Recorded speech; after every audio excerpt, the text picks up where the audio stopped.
think what I'm leaving behind are the large group dynamic theory-based kind of information dump sessions where everyone's sitting in a crowded lecture hall with very limited opportunity for interactivity. One thing that I'm leaving behind is this concept of normal. So if the lecture format seems to have worked last year, it may not work this year. As an educator, I'm leaving behind some old techniques that now, looking back and having to overcome some of the challenges we've experienced during the pandemic, I realized maybe there weren't the most effective ways of teaching students and interacting with students. I think one of the major roadblocks that was kind of constantly holding me back during the 2 years of online learning was feeling like an imposter. So imposter syndrome. I would often find myself kind of plagued by self-doubt and this unshakable feeling that I was a fraud, partly because I felt so far removed from the academic learning environment I was accustomed to.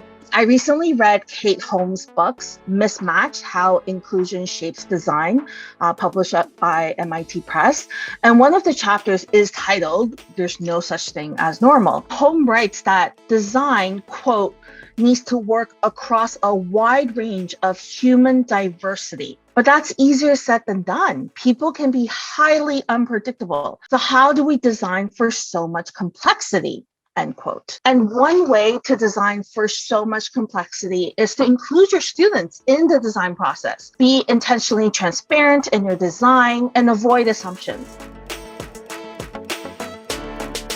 I think all of the fluctuating changes that I've faced throughout my university experience has helped me learn how to adapt to different learning styles and environments that I may not have been used to before. I've also transitioned kind of from depending on physical environments like libraries to kind of virtual spaces like study hubs. I'm taking forward the perspective of accessibility. Something I've noticed is a lot of the teaching facility at USC has been really open to recording their lectures and making their notes available, making material available. I really think it's so interesting to see how we were able to mix in-person and virtual things, even just like increase accessibility and increase reach. For me as a student, an older student, a student with learning disability and studying engineering, both these things were actually very, very helpful. I'm a statistics teaching assistant, so taking mathematical concepts into a virtual realm was not an easy task. So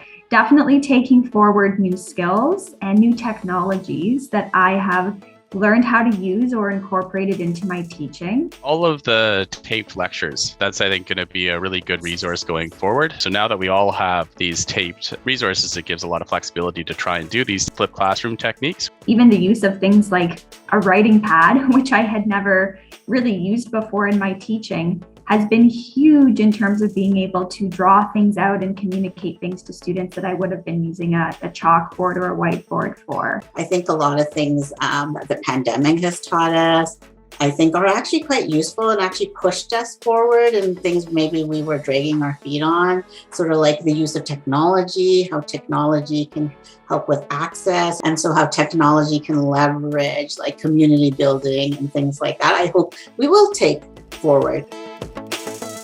One thing that I want to explore further is actually something that was brought on by a recent workshop that Flower Darby had held. In this workshop, Flower Darby talked about how when we enter a physical classroom, we often think about how we turn on the lights, we turn on the screen projectors, we turn on our laptops, and it's as though we're turning on this teaching and learning space for ourselves and our learners. So one thing I'm taking away from this and that I want to explore is, how do I turn on my classroom when it's online or in person or a combination of both? I think finding a way to balance kind of the social and academic environment of in-person settings with the kind of ease and convenience of online learning would be really helpful and conducive to a lot of different learning styles. I kind of noticed that after months of hoping to return to in-person classes, on my first day back, when I settled in and kind of heard my professor give the first in-person talk, I found myself missing some of the features that I benefited from during our online virtual experience. For example, the chat box that helped me kind of ask questions as soon as they came up in my head rather than kind of wait to the end of the lecture. However, I do believe that there are a lot of benefits to in-person classes as well that are kind of hard to replicate online, such as kind of being able to more closely and more personally interact with my professors and peers and kind of build that relationship. There are benefits to having, for instance, recorded lectures, virtual office hours. Some students don't feel comfortable, for instance, asking questions during class, but they're comfortable doing it through a chat form or, like I said, in a one-on-one virtual capacity with an instructor or TA. I just think it moves things in the direction of more dynamic learning.